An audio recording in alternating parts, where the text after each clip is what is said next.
নমস্কার বন্ধুরা, শুভ সকাল। আজকে সকাল সকাল চলে আসলাম রান্না করতে। নতুন আর একটা ব্লকে দেখবেন আমি কিভাবে পাবদা মাছ আজকে রান্না করি বেগুন দিয়া। এভাবে পাবদা মাছ যদি বেগুন দিয়ে রান্না করি দুর্দান্ত স্বাদ হয়। তো আজকে রেসিপি আমার পাবদা মাছ আর বেগুন। দেখতে থাকেন আমি কিভাবে রান্না করি পাবদা মাছের রেসিপি। দেখেন, পাবদা মাছ কাইটা কুইটা ধুয়ে নিয়ে চলে আসলাম রান্না করতে। তো কড়াই আগের থেকে কড়াই বসিয়ে দিছি, কড়াই আগে ভালো করে গরম হোক আর পাবদা মাছ হলুদ লবণ দিয়ে হাতে আমি মিশিয়ে নেব।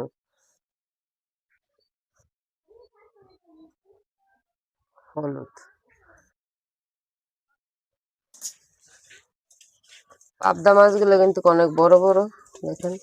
আর পাবদা মাছ কিন্তু খাইতে অনেক ভালো। তো আজকে বেগুন দিয়ে রান্না করবো। এইভাবে আমি যেভাবে আমি রান্না করবো আপনারা এইভাবে রান্না করে দেখবেন, অনেক ভালো লাগবে খাইতে। পাবদা মাছ হলুদ লবণ দিয়ে হাতে মিশিয়ে নিলাম। কড়াই গরম হয়েছে, তেল দিয়ে দিলাম।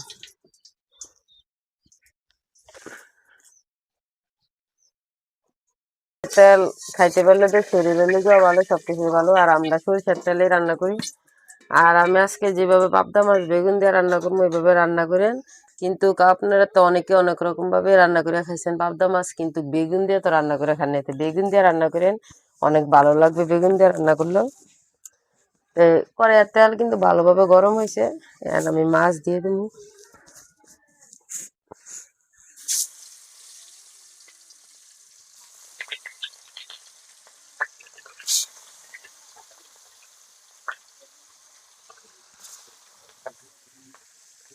আমি আরো পরে কয়েকটা মাছ দেবো, সবগুলো মাছ একসাথে দেবো না, মাছ বড় বড়।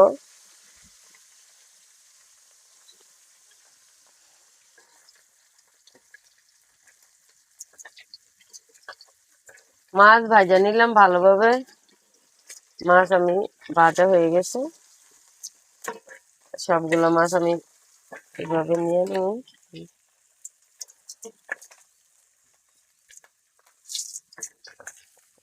মাছ ভাজা হয়ে গেছে, মাছ ভাজার তেলে বেগুন ভাজা নিতেছি।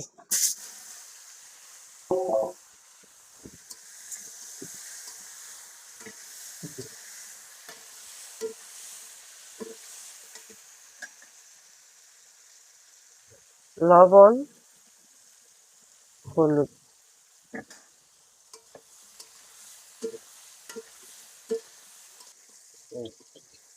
বেগুন ভালোভাবে ভাজা নিলাম। এই যে বেগুন ভালোভাবে ভাজা নিলাম, বেগুন নামিয়ে নেব।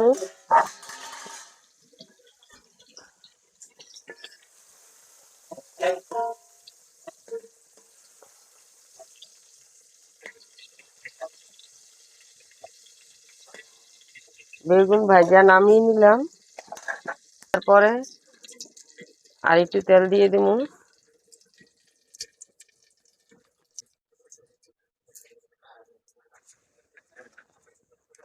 আস্ত জিরা,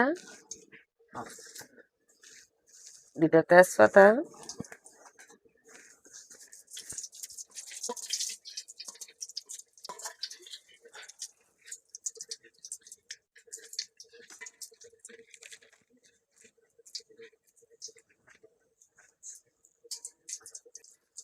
তেজপাতা জিরা একটু ভাজা নিলাম, পেস্ট দিয়ে দিলাম।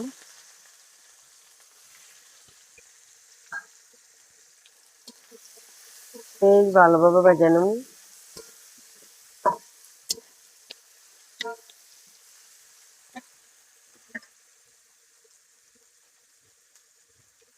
পেস্ট ভাজার জন্য লবণ দিয়ে দিলাম। লবণটা দিলে তাড়াতাড়ি পেস্টটা নরম হয়ে ভাজা হয়।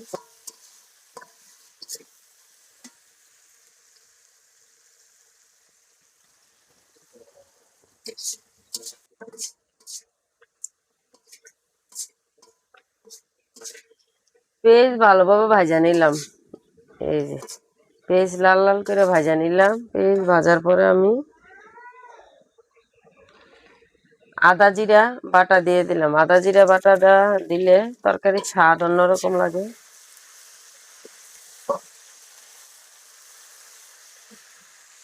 সামান্য জল দিয়ে দিই।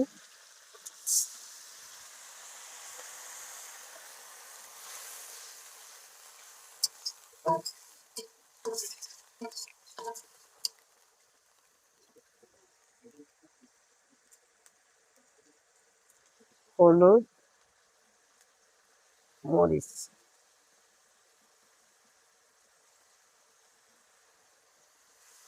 মশলাটা একটু ভালোভাবে কষিয়ে নেব।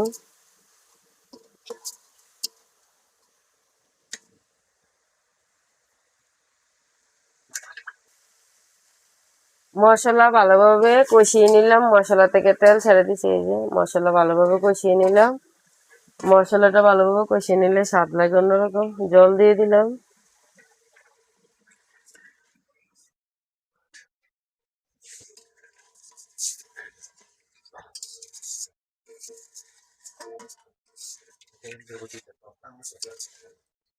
আমি আজকে 2 চুলার ভিতরে রান্না বসাইছি। গ্রামের মানুষ তো একটু তাড়াতাড়ি রান্না করতে হইব, বাচ্চারা স্কুলে যাবে, এই কারণে তাড়াতাড়ি করে রান্না করতেছি। ওই পাশে গেটে টক বসাইছি, আমি টমেটোর টক রান্না করবো ওই দিক দিয়া, মাছের মাথা দিয়া। এই যে এদিক দিয়ে টক রান্না করতেছে, আর এদিক দিয়ে পাবদা মাছের রান্না করতেছে। আমি 2 কিনা দিয়ে রান্না করতেছি। এদিক দিয়ে দেখেন, আমি 2 চুলা 2 সাইডে 2টা রান্না বসাই দিলাম। আর আমরা তো গ্রামের মানুষ, এমন মাটির চুলার মধ্যে মানে 2 সাইডে দিয়ে রান্না আমাদের ভালো লাগে, তাড়াতাড়ি হয়। কারণ অনেক কাজ আছে রান্না বান্নার, খালি করলে চলে না, রান্না করে তো আরো অনেক কাজ করতে হইবে, এই কারণে তাড়াতাড়ি করে রান্না করতেছি।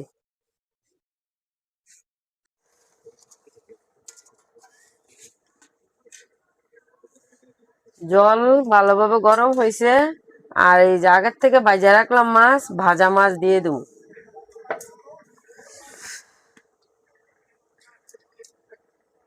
আমি সবগুলো মাছ এইভাবে দিয়ে দেবো এক একটা করে।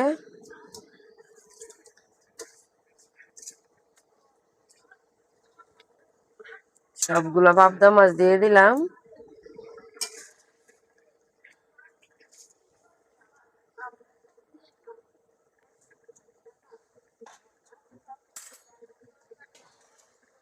আর পাবদা মাছের উপর আমি ভাজা বেগুন দিয়ে দিলাম।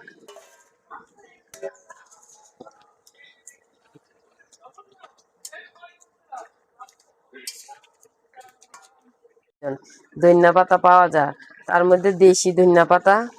তো এই ধনিয়া পাতা পাবদা মাছের তরকারি দিমু আমি। এই ধনিয়া পাতা কাইটা নিতেছি, আর আমার চেয়ে ধনিয়া পাতা দিলে খাইতে অনেক ভালো লাগে। আর ধনিয়া পাতার একটা গ্রান আছে অনেক সুন্দর, এই গ্রান তো অনেক ভালো লাগে আরো খাইতে। আমি ধনিয়া পাতা কাইটা নিতেছি, আর এদিক দিয়ে তরকারি হইতাছে। তরকারি নামানে কিছুক্ষণ আগে আমি ধনিয়া পাতা দিয়ে দেবো।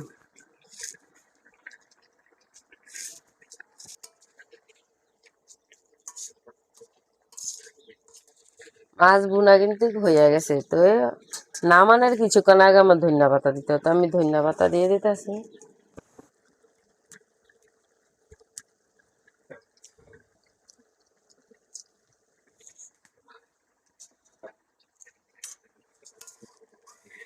ধনিয়া পাতা দেওয়ার পরে আর একটু হালকা ভাবে লাড়া দেবো। পাবদা মাছও নরম, বেগুনও নরম, কিন্তু এইসব মাছ তেমন ইয়া না, তে আস্তে আস্তে লাড়া দিতে হয়, তাই আমি আস্তে আস্তে লাড়া দিয়ে নিলাম।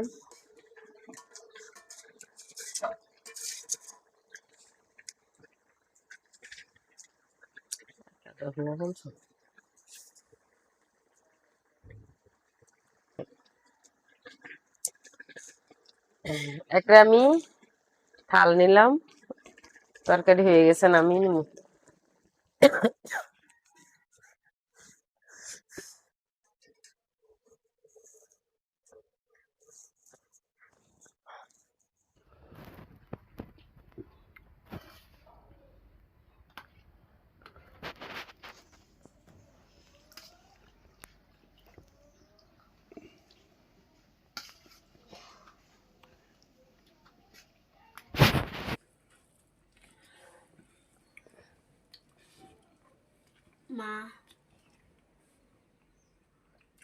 বেগুন দিয়ে পাবদা মাছের ঝোল সেরকম স্বাদ, আসলে স্বাদ হয়েছে, অনেক স্বাদ হয়েছে।